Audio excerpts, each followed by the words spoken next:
ಎಲ್ಲರಿಗೂ ನಮಸ್ಕಾರ. ಇದು ನನ್ನ ಡೇ 3 ಬ್ಲಾಗ್. ವರ್ಕೌಟ್ ಎಲ್ಲ ಮುಗಿಸಿ ಸ್ಟ್ರೈಟಾಗಿ ಹೊರಟಿದ್ದೆ ನಾನು ಹೊಲಕ್ಕೆ. ಹೊಲದಲ್ಲಿ ಔಷಧಿ ಹೊಡಿಬೇಕಾಗಿತ್ತು. ಹಾಗೆ ಟ್ಯಾಕ್ರೊಳಗೆ ಔಷಧಿ ಇಟ್ಬಿಟ್ಟು ಬೈಕ್ ತಗೊಂಡು ಸೀದಾ ಹೊರಟೆ ನಾನು ಹೊಲಕ್ಕೆ ಹೋಗಬೇಕಾದ್ರೆ ಅಪ್ಪ ಫೋನ್ ಮಾಡಿ ಸೀದಾ ತೋಟಕ್ಕೆ ಹೋಗಿ ಇಲ್ಲಿ ಮೋಟ್ರ್ ಅನ್ಬಿಡ್ಬೇಕು ಅಂತ ಹೇಳ್ತು. ಹಾಗೆ ನಾನು ತೋಟಕ್ಕೆ ಬಂದು ನೋಡಿದ್ರೆ ಇಲ್ಲಿ ನಮ್ಮ ತೋಟದಲ್ಲಿ ಮುಸಿ ಅಟ್ಯಾಕ್ ಮಾಡಿಬಿಟ್ಟಿದ್ವು ಎಲ್ಲ. ಖತಮ್. ಹಾಗೆ ತೋರಿಸ್ತೀನಿ ನೋಡಿ, ಇಲ್ಲೊಂದು ಹೋಗ್ತಾ ಇದೆ ಮತ್ತೆ ಇಲ್ಲೊಂದು ಕೂತಿದೆ. ಹಾಗೆ ಆಟೋ ಆನ್ ಮಾಡ್ಬೇಕು ಅಂತ ಹೇಳ್ತು. ಡೋರ್ ಓಪನ್ ಮಾಡಿ ಆಟೋ ಆನ್ ಮಾಡಿಬಿಟ್ಟು ಸ್ಟ್ರೈಟಾಗಿ ಇನ್ನೊಬ್ಬರ ಹತ್ರ ಹೋಗಿ ಅಲ್ಲೂ ಕೂಡ ಆಟೋ ಆನ್ ಮಾಡಿಬಿಟ್ಟು ಡೋರ್ ಕ್ಲೋಸ್ ಮಾಡಿ ಸೀದಾ ಹೊರಟಿದ್ದೆ ಹೊಲದ ಹತ್ರ. ಹೊಲದಲ್ಲಿ ಔಷಧಿ ಎಲ್ಲ ಹೊಡೆದ್ಬಿಟ್ಟು 3 hours later. ಸೀದಾ ಮನೆ ಹತ್ರ ಬರೋಕ್ಕೆ ಬೈಕ್ ಎತ್ಕೊಂಡು ಬರಬೇಕ್ರ ಅನ್ನಿಸ್ತು.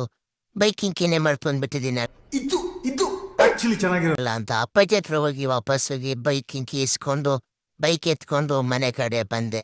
ಇವತ್ತಿನ ಬ್ಲಾಗ್ ಹೀಗಿತ್ತು ಅಷ್ಟೇ.